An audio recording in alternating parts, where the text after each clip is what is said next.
Pernah nggak sih Anda mikir, di era di mana kita tiap hari terbiasa banget scrolling layar HP, dibombardir informasi yang nggak ada habisnya, gimana caranya kita bisa benar-benar menemukan kebenaran yang sesungguhnya? Nah, selamat datang di pembahasan materi kita kali ini. Kita bakal membedah sebuah cetak biru dari masa lalu yang secara mengejutkan ternyata adalah solusi yang paling pas buat pikiran kritis kita di zaman modern ini. Hari ini kita membahas tentang gaya belajar jemaat Berea. Oke, mari kita mulai perjalanan menarik ini. Kita akan bahas konteks sejarah, karakter Berea, tantangan modern, aplikasi modern, sampai ke transformasi nyata. Bagian 1, konteks sejarah jemaat Berea.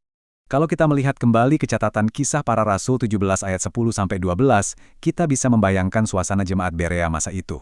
Mereka berkumpul bareng-bareng sambil membedah gulungan teks-teks kuno.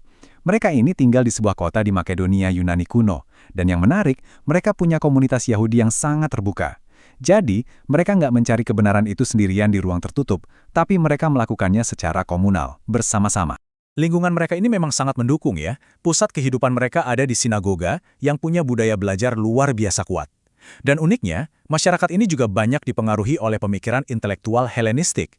Jadi bayangkan, perpaduan antara tradisi Yahudi yang kaya digabung dengan budaya analitis ala Yunani. Nggak heran kalau hal ini menciptakan fondasi yang sangat solid untuk sekumpulan pembelajar kritis. Lanjut ke bagian 2, rahasia karakter Berea.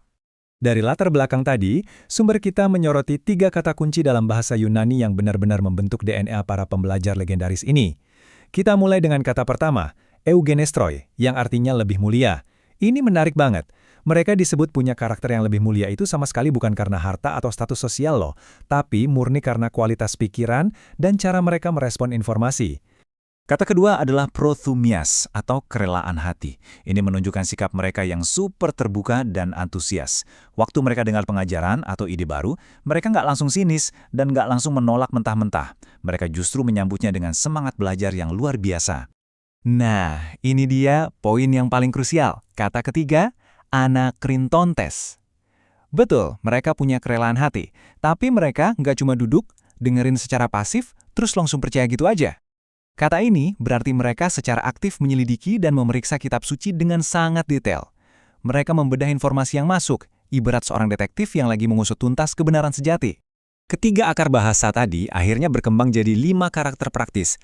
Mereka itu terbuka dan antusias, memeriksa kitab suci setiap hari, punya komunitas belajar yang sehat, memiliki ketajaman teologis atau discernment biar nggak gampang tertipu, dan ujung-ujungnya semua itu menghasilkan transformasi hidup.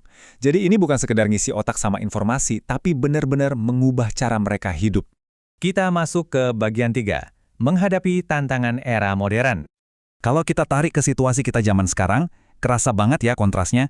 Coba lihat tantangan kita saat ini. Kita udah terlalu terbiasa sama konten instan, kelebihan beban informasi dari media sosial yang nonstop, banyak ajaran manipulatif berseliweran, dan akhirnya bikin jemaat jadi sangat pasif, cuma nerima aja. Tapi, Spirit Berea tadi nawarin solusi yang sangat on point, yaitu membangun kembali budaya belajar Alkitab, bikin komunitas yang sehat, melek literasi digital dan teologis, serta kembali ke pengajaran yang bisa diaplikasikan. Benar-benar penawar yang pas buat ngadepin misinformasi di era modern ini. Bagian 4. Mengaplikasikan Spirit Berea masa kini. Oke, kita udah paham sejarahnya, dan kita tahu persis tantangannya. Terus gimana cara nyulap cetak biru ini jadi rutinitas kita sehari-hari? Ada 5 langkah praktis yang bisa langsung dicoba. Pertama, dengar dengan hati terbuka. Kedua, periksa lagi dengan Alkitab setiap hari. Jangan cuma nurut kata orang, verifikasi sendiri. Ketiga, diskusikan itu di dalam komunitas, seperti small group. Keempat, gunakan discernment untuk memfilter mana ajaran yang benar dan mana yang melenceng. Dan kelima, hidupkan iman Anda dan bagikan supaya berdampak. Siklus ini bikin kita terus aktif, bukan cuma jadi penonton.